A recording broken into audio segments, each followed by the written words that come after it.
Hello friends, let's study today's market. This is Nifty 50 chart for 30 minutes. Today is the day when weekly pivots have been generated. तो देखिए इस 30 minute के chart पे one central pivot is around 19369 level. This is the central pivot. Then we have resistance 1 at 19458. This one, then resistance 2 is around 19508 and the third one is 19602. Next we have support level at 19279, this one, and another one is at 19224. So this is a weekly pivot. ये weekly pivot है और ये पूरे Monday to Friday तक valid रहेगा. ठीक है, अब आते हैं छोटे टाइम इंटरवल पे, लाइक 5 मिनट चार्ट और 10 मिनट चार्ट. ये हमारा डेली पिवट बना. डेली पिवट में हमारे पास हैं levels. One central pivot is around 19380, this one. Then the first resistance is 19456, this one. The second one is around 19503. ठीक है, फिर नीचे हमारे पास है level 19303 and 19256. once again we will recall, I have 3 moving averages here, 4 in fact. This one is for 100 moving average, this white line is for 200 moving average.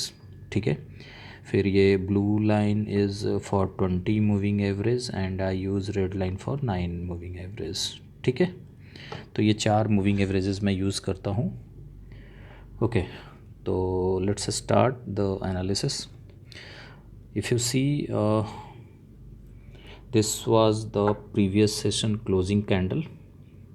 मैंने हमेशा ही आपको बोला है कि जो प्रीवियस डे का जो क्लोजिंग कैंडल होता है उसको भी कंसीडर करते चलिएगा आप अपनी एनालिसिस में. ऑब्ज़र्व करते चलिए कि मार्केट, आप देखेंगे कि उस प्रीवियस क्लोजिंग कैंडल के आसपास भी मार्केट का एक बिहेवियर होता है. Due course of the time वो आपको धीरे धीरे अंदाज़ा लगेगा. तो ये हमने आइडेंटिफाई कर लिया है कि जो प्रीवियस कैंडल है वो मैंने सर्कल कर रखा है. तो देखिए मार्केट गैप अप खुला, ये पिवट लेवल्स बने. नाउ अगर मैं देखूं कि अगर मार्केट जो गैप अप खुला है अराउंड 19500 के ऊपर से ही वो गैप अप खुला है, तो it has already crossed the central pivot, that is around 19368 range, and it has already crossed the second one, that is 19458, and the third line also it has crossed, that is 19508 range. ठीक है, तो market ने already ये तीनों line के ऊपर ही है और सेंट्रल पिवट के ऊपर है. प्लस मूविंग एवरेजेस में अगर आप देखें तो market already 100 and 200 moving average के ऊपर की ओपनिंग है, 20 मूविंग एवरेज के ऊपर की ओपनिंग है. So all these signs are basically bullish signs. ठीक है, पहली चीज़ तो ये. अब आते हैं छोटे टाइम इंटरवल में. अब जब मार्केट 19525 के आसपास खुला है और अगर मार्केट को और ऊपर जाना है, ठीक है, there can be 2 probability. Either the market will go above 19525 range, तो अगर वहाँ से अगर उसको ऊपर जाना होगा तो छोटे टाइम इंटरवल में वो हमें बुलिश कैंडल्स बनते दिख जाएंगे. और अगर मार्केट को नीचे आना होगा तो छोटे ही टाइम इंटरवल में हमें रेड कैंडल्स बनते दिख जाएंगे या बेयरिश कैंडल्स दिख जाएंगे. ठीक है, अब आते हैं 5 मिनट के चार्ट पे. Now if you see 5 minute के चार्ट पे भी मार्केट ऑलरेडी अपने 3 लाइंस के ऊपर ही है. देखिए सेंट्रल पिवट के ऊपर, 100 मूविंग एवरेज के ऊपर, this is 100 moving average, 200 moving average के भी ऊपर, 20 मूविंग एवरेज के भी ऊपर. ठीक है, ये तीनों मूविंग एवरेजेस के ऊपर मार्केट है. But if you see the first candle itself is red candle. ठीक है, वो रेड कैंडल बना. Second candle is getting closer below that candle, है ना. तो अगर मार्केट को ऊपर जाना होता तो फिर एटलीस्ट जो फर्स्ट कैंडल जो क्लोज हुआ उसके ऊपर की क्लोजिंग देता. कहने का मतलब है मार्केट इस तरफ आसपास कहीं इस रेंज में क्लोजिंग देता अगर मार्केट को और ऊपर जाना होता तो. थर्ड कैंडल भी आप देखिए वो ऊपर नहीं जा पाया. Fourth candle is the bearish candle, as you can see this one. तो वो वापस आते आते उसने एक 19503 के रेंज को टच कर दिया. ठीक है. Next candle is also bearish. उसके बाद हम एंटिसिपेट कर सकते हैं कि अब ये लोअर लेवल को भी टच करेगा. ठीक है. यहाँ पे आप देखें तो 9 और 20 मूविंग एवरेज का क्रॉस ओवर है, बट हमारा जो सेल सेटअप है उसमें the conditions are the rate should close. हम जो कंडीशन लेके चलते हैं वो ये होता है कि rate should close below 9 and 20 MA. ये पहली कंडीशन इंश्योर होती है. सेकंड कंडीशन हम ये इंश्योर करते हैं कि the slope of 20 MA should be negative, है ना. तो ये दो कंडीशन जब इंश्योर होता है then we go for the sell. तो अब यहाँ पे आप देखें market has closed below 20 MA but the slope is still positive. ठीक है.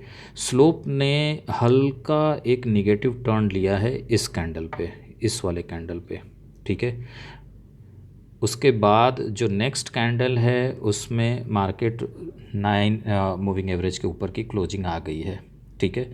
तो यहाँ पे भी हमारा वो सेल सेटअप बना नहीं. ठीक है. फाइनली हम ये देख रहे हैं कि मार्केट यहाँ पे if you see at this candle market is closed above 9 and 20 moving average plus एक पिवट लाइन भी है ना. एक 5 मिनट के चार्ट पे एक आप कह सकते हैं कि इम्पॉर्टेंट जोन भी है 19456 पे.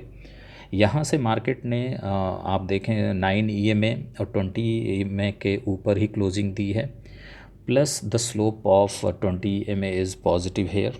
तो हम यहाँ पे एक सेंस ले सकते हैं, एक प्रोबेबिलिटी फैक्टर ले सकते हैं कि मार्केट यहाँ से ऊपर जा रही है तो ये एक नेक्स्ट जो अपना लेवल है 19503 को टच करने की कोशिश करेगी. So if you have entered around this point which is around may be around 19460 range और 65 रेंज, तो आपको नेक्स्ट लेवल का अंदाज़ा लग जाएगा कि 19503 तक तो मार्केट जा सकती है. ठीक है. तो यहाँ पे आप अपना एक बाई ट्रेड ले सकते हैं. एक चीज़ आपको मैं और यहाँ पे दिखा दूँ, जैसे अगर मैं 30 मिनट की चार्ट लूँ तो यहाँ पे आप देखें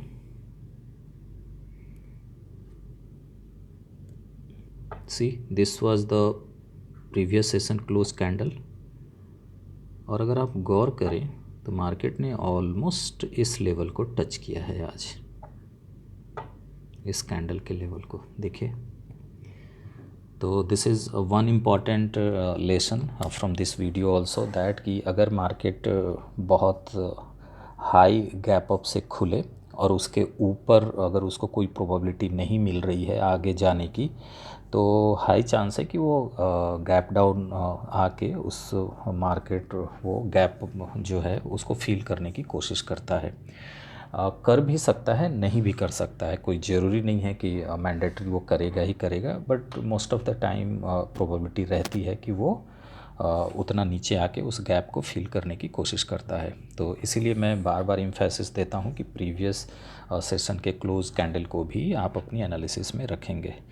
तो today we have got one good buy setup somewhere around 11 AM के आसपास. तो let me check again.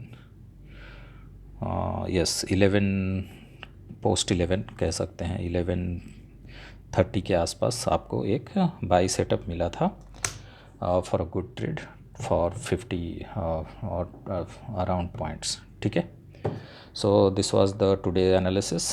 Thank you.